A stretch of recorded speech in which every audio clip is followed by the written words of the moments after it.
Dear students, यहाँ पर हम एक न्यूमेरिकल जो कि इलेक्ट्रिकल सर्किट पर बेस्ड है उसको हम देखेंगे। इसमें if will go to see it, you have to determine the current. आपको क्या डिटरमाइन करना है? करंट डिटरमाइन करना है। और कॉम्बिनेशन जो है यहाँ पे, ये दोनों इधर से हम देख रहे हैं तो ये आपको दोनों सीरीज में दिख रहे हैं, इनको आप कंप्रेस कर सकते हैं। ये दोनों पैरेलल में है, फिर ये इनके पैरेलल में आएगा and finally it will be in the series. तो इसको करने के लिए आप सबसे पहले इस सर्किट को कंप्रेस करना चालू करें। ये 2 और 2, तो 1/2 plus 1/2 that is 1 ohm, means R equivalent जो है इन दोनों कॉम्बिनेशन का 1 ओम हो गया।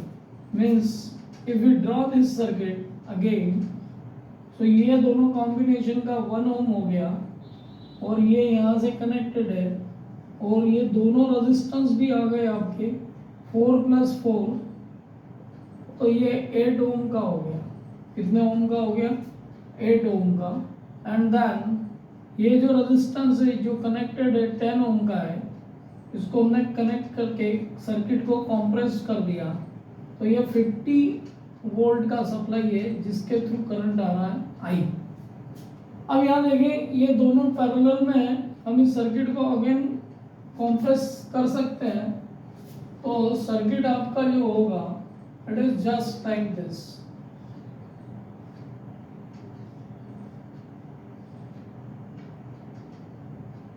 तो ये हो गया आपका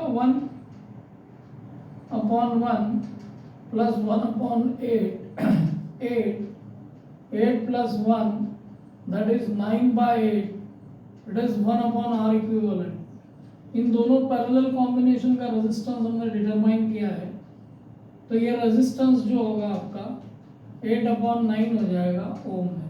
मीन्स ये 8/9 ओम का रेजिस्टेंस 10 ओम के रेजिस्टेंस के साथ कनेक्टेड है और 50 वोल्ट की सप्लाई है। इन दोनों को सीरीज में है ये नाउ, ये दोनों सीरीज में है, तो इनका सीरीज रेजिस्टेंस हम निकाल सकते हैं और सर्किट रिड्यूस हो गए। फाइनली ये इस टाइप से हो जाए। The current which is flowing through is I, और ये 50 वोल्ट की सप्लाई है, तो I इज इक्वल टू क्या होगा? I is equal to V/R, equivalent total resistance of the circuit. So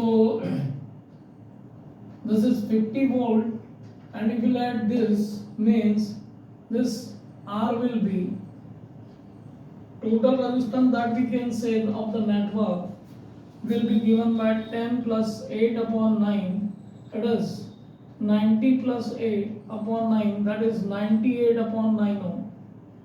Now we can substitute it here.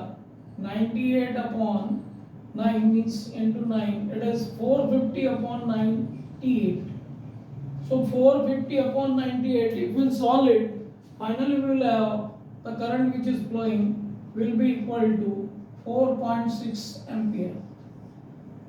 तो electrical circuit में यदि हमको सीरीज कॉम्बिनेशन और पैरेलल कॉम्बिनेशन पे होल्ड आ जाए तो हम इस combined circuit means mixed combination को इजीली सॉल्व कर सकते हैं। और once you got the equivalent resistance, आपको पूरा इक्विवेलेंट रेजिस्टेंस मिल गया, तो ये ओम्स लॉ यूज करके electric potential is given to you, electric potential दिया है तो आप करंट निकाल सकते हैं।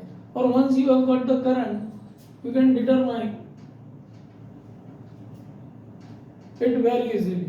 Now you can determine the voltage drop across this I1 if it is known to you, I2 is known to you, I3 is known to you. तो आप इस तरीके से इलेक्ट्रिकल सर्किट को सॉल्व कर सकते हैं।